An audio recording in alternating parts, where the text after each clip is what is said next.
Hevaroza, Kobane'de, Rojava'da son durum nedir? Kobane'ye dünden bu yana yoğun saldırılar var. Bugün de katliamlar devam etti. 5 sivil katledildiği, aralarında çocukların da olduğu. Son gelişmeleri senden dinleyelim. Şu anki durum nedir?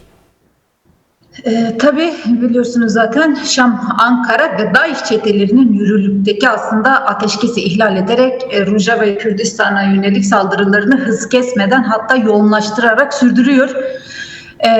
Çeteler aslında Kasede'nin son açıklamasına göre de ve şu ana kadar yayına girdiğim ana kadar devam eden saldırılarla birlikte çeteler ateşkesi bugüne kadar 20-25'ten fazla kez ihlal etmiş oldu. Biliyorsunuz özellikle Kobane, Haseke ve Deri kentine yakın konumda bulunan Çılaga beldesinde yoğunlaşan saldırılar var. Bölgede derin bir insani krizi tetikliyor, sizleri de takip ettiği üzere.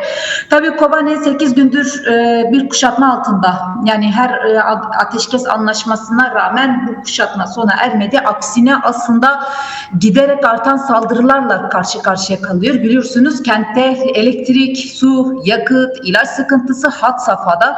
Tabii hastaneler yalnızca acil vakalara müdahale edebiliyor. Ekmek üretimi durma noktasında gelmiş durumda. Tabii Kobane ve Cizir kantonunda yine binlerce yerinden edilmiş sivil, okul ve camilerde zorlu koşullarda barınıyor. Soğuk hava ve aslında kuşatmanın yol açtığı yetersiz beslenme ile sağlık hizmetlerine erişim eksikliği nedeniyle yani son bir haftada en az 6 çocuk hayatını kaybetti. Bunlardan 5'i Kobane'de, biri de dün Kamışlo'da 13 yaşındaki bir çocuk. Çünkü hem hastaydı, var olan hastalığı, soğukluğu kaldıramadı. Kurtarılamadı bu çocukta.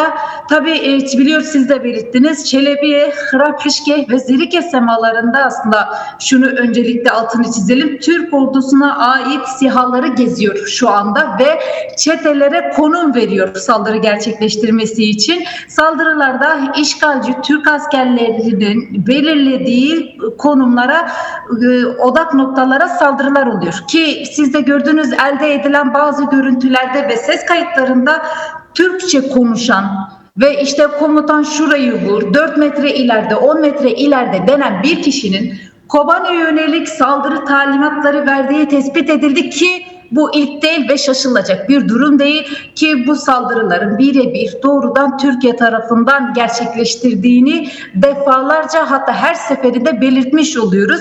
Bu durum saldırıların Türkiye'nin doğrudan koordinasyonunda zaten yürütülüyor ki savaşçıların eline geçen zırhlı araçları ve tankların çoğu da Türkiye'ye ait olduğu belgelendi. Yani hem çekilen görüntülerde ve fotoğraflarda birçok kez belgelenmiş oldu.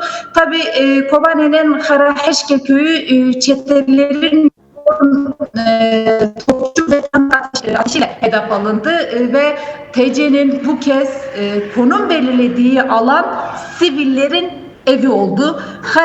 Harapeşke dediğimiz köyde gerçekleştirilen son saldırılarda aralarında 2 çocuğun da bulunduğu 5 sivil katledildi. Çok sayıda kişi yaralandı.